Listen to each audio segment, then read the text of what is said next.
could have been a lot worse if we were black. All right, so yesterday I was taking Liam. He had to go to one of his friend's house to do some homework assignment, and I put on the Google Maps thing, and it took us to a place, and it said, here you are. I was like, is that it? Liam's like, I think so. And it's like down this, you had to go down this dirt road kind of thing, like a gravel road, I should say. And it was like locked up nowhere, and all of a sudden I said, Liam couldn't figure out how to unlock it, so let me go see if I can't figure it out. So I get out of the car, and all of a sudden this horse shows up. Like, what the hell? This guy's got horses? It was weird too. It's like, what is this place? Anyway, so all of a sudden out of nowhere, this guy in this big Mercedes SUV honks his horn, just rides his horn, and they're like, stalled. And we're like, what the hell? And so we're like looking like behind us because he like kind of blocked us in, and his wife gets out and she's like, I got horses, like all yelling. I was like, and Liam said, I'm looking for my friend, we'll call him Adam. I'm looking for Adam. Is this Adam's house? She goes, that's a barn. I'm like, okay. And she goes, Liam, and I could tell that she didn't hear what Liam said. I said, we're looking for Adam Smith, whatever his name is. I got horses. That's a barn. Don't you know what a barn is? We're like, so is this where Adam lives? And she goes, he was over there. Like points kind of like, going down the street. Like, okay. I said, well, we're just here we thought this was Adam's house. And she goes, that's a barn. I was like, all right. And she was like being very mean and hostile. I said, all right, I don't know. So we get in the car, and I got to back it up on this gravel road going up a hill, which wasn't easy to do because I was like, anyway. So we get up on the top where I can kind of pull out in the street, and the husband was like mean mugging me the whole time. These are probably boomers, 64 or something like that, 65. He's just mean mugging me the whole time.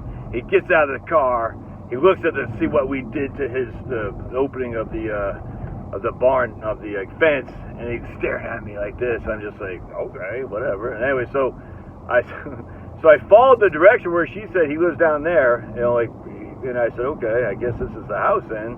I don't know if they live in a barn. I have no clue, man. I couldn't tell it was a barn. It looked like a barn to me, but whatever. I guess the horses live in a big fat barn, nicer than most houses in the rest of the world. But be that as it may. And so we go to the other house, and I'm pulling up. I said, man, these guys are living well. You know what I'm saying? It's like, it's nice. And those same people, the Mercedes SUV, are behind me. And the guy's just staring at me. So I told Liam, I said, man, text your friend, make sure this is his house before you get out, because these guys trailing us, you know what I'm saying? And Liam texted his friend and said, do you live next to horses? And his friend says, oh yeah, across the street. And so I said, well, you don't live down, like the house over from horses? He goes, no, I live right across it. So we're like, oh, okay. Now, Google Maps made that literally where we were was like it said you were here, where that barn was. To go down across the street you had to go down another 200 feet or something like that. So you know how it is with Google Maps or any maps. You're thinking like 200 feet, you take a right, and you're like taking the right too early. You know what I'm saying? You're like, oh, I got another 200 feet. And you're like, oh, that must be in here. Nah. So anyway, so the house wasn't where Google Maps said it was. That's for sure. And that's okay. It's not Google Maps' fault. But the house that we went to was where Google Maps said. And they're like, okay. And then, but the lady said, he was over there, like pointing like down the same side of the street that we were already on, that she was on. I was like, okay. And she could have easily just said, he was right behind us, or right across the street from us. But she didn't do that. She was yelling and stuff. It was crazy, man. I was like, dude, just say. We were like, where does Adam Smith live? He lives right across from us on the other side of the street. Oh, okay, we're done. Sorry about that. Anyway, so Liam said sorry like twice, because it turns out that Adam actually does some labor for this lady, and she called on Adam and said, hey, is your friend there? And Adam's like, yeah. She goes, well, he came to our barn thinking this is your house. And Liam was on speaker, and Liam said, yeah, sorry, we just had oh my goodness, that's too cute. There's a black lab looking out the top of a sunroof. Oh my goodness. And Liam's like, yeah, sorry. She goes, well, I'm surprised you didn't know what a barn looks like. And Liam's like, look, we just got the wrong house. Sorry, lady. Because my kids are very nice to people. You know what I'm saying? They treat elders with respect. And she goes, I'm sorry, we didn't know what it was. It just, we thought that was Adam's house. And she was like all being condescending. I was like, what a friggin' bee. Anyway, so the point being was the way that the old man was mean mugging me. I told Liam, I said, you know how mean they were? Imagine if we were black, because there's not many blacks where I live in Milton, Georgia. You know what I'm saying? I said, imagine if we were black And we're just, there are some, not many.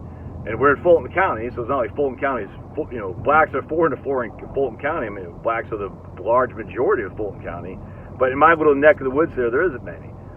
And I said, imagine if we were black, dude. You know what I'm saying? Like, you think that guy would have been quick on the trigger? Yeah, literally. And that could have got ugly, because there's not many blacks. And the facts are, blacks commit proportionally a lot more crime than whites do. That's just a fact. But it's also a fact there are a boatload of blacks who don't commit crimes. So it's one of those things that, people who, if they saw some black guy, but it's in the middle of the daytime too, it wasn't like at night, and I had my car, it has my Georgia Tech and Georgia license, stickers on there, so it's not like, even if we're black, we're showing up in, freaking hoopty or something like that, you see what I'm saying? But at the end of the day, if we were a black dad and his son, who were at the wrong house, and the way this guy was mean mugging us, you think he would have been quick on the trigger? I mean, that's the problem that we have. And again, some of this blacks they commit too much crime relative to the proportion of population. That's just a fact. Some of it is blatantly racism too. I'm not going to deny that. And you can say all day long, but they should. I mean, at the end of the day, you know what I'm saying? You can't blame people for being taking a defensive mechanism. You can't. At the same time, you can also say if we were black, it could have got bad, and that's it's just sad state of affairs, man. And I do feel because there are a hell of a lot more blacks that are crushing than they're being hoodlums. They just are. You know what I'm saying? But all it takes is one. All it takes is one idiot racist, and all it takes is one idiot black guy, and next thing you know, you got a whole freaking. You got what's that Obama said? No, what's that guy up in Harvard said about that white cop? I forgot what he said, but.